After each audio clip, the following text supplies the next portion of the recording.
Hi అండి, నమస్తే. నేను వేద. ఇవాళ మన గార్డెన్లో పూసిన పువ్వులతో పూజకి అనమాట. ఇవాళ ఫ్రైడే కదా, అమ్మవారి పూజకి మన గార్డెన్లో పూసిన పూలు అనమాట. చామంతి పూలు, అలాగే ఈ చామంతి పూలు మీ అందరికీ తెలుసు కదండి. ఇవి వీడియోస్ కూడా పెట్టాను నేను. మెరూన్ కలర్ చామంతి పూలు, ఇవేమో చిన్న చామంతి పూలు అనమాట. చిట్టి చామంతి పూలు అంటారు కదా అవి.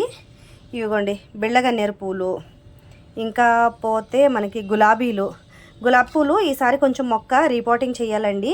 ఎందుకంటే సైజ్ అనేవి కొంచెం చిన్నగా వచ్చినాయి అనమాట. లేకపోతే ఇంకా పెద్ద పెద్ద పూలు వస్తాయి అనమాట. ఈసారి రీపోటింగ్ చేద్దామని అనుకుంటున్నాను, మొక్కను తీసేసి. సో అది పోతే ఇంకా ఇదిగోండి, ఇది ఒక చామంతి పువ్వు అనమాట. ఇంకపోతే బంతి పూలు కూడా పూసినాయండి చిన్నగా. ఈ కలర్ అయితే చాలా బాగుందండి. బంతి పువ్వు కలర్ నాకు భలే నచ్చింది అనమాట. ఈ మీ దగ్గర ఎవరి దగ్గరైనా ఒకవేళ మొక్క ఉందనుకోండి, మిస్ చేసుకోకుండా పెంచుకోండి. చాలా బాగుంటుంది ఈ కలరు. నాకైతే భలే ఇష్టం. ఇక్కడ దొరకట్లేదు అనమాట, కానీ ఇవి పడి మొలిచినాయి అనమాట. మనకి కంపోస్ట్ ఉంటుంది కదా, కంపోస్ట్లో నుంచి పడి మొలిచిన మొక్క అనమాట. అందుకే సింగిల్గా వచ్చినాయి ఇవి, లేకపోతే ఎక్కువే వస్తాయి. ఇది పోతే కాకడ మల్లెపూలు అండి. ఇవి కూడా మన చెట్లో పూసిన కాకడ మల్లెపూలు అనమాట. సో ఇవి ఇవాళకి అమ్మవారి పూజకి అనమాట. పువ్వులు మన గార్డెన్లో పూసిన పువ్వులు అనమాట. సో వీడియో నచ్చిందని అనుకుంటున్నాను. నచ్చితే తప్పకుండా ఒక లైక్ చేయండి. మరి కొత్తగా చూస్తున్న వాళ్ళైతే సబ్స్క్రైబ్ చేసుకోండి. Keep watching.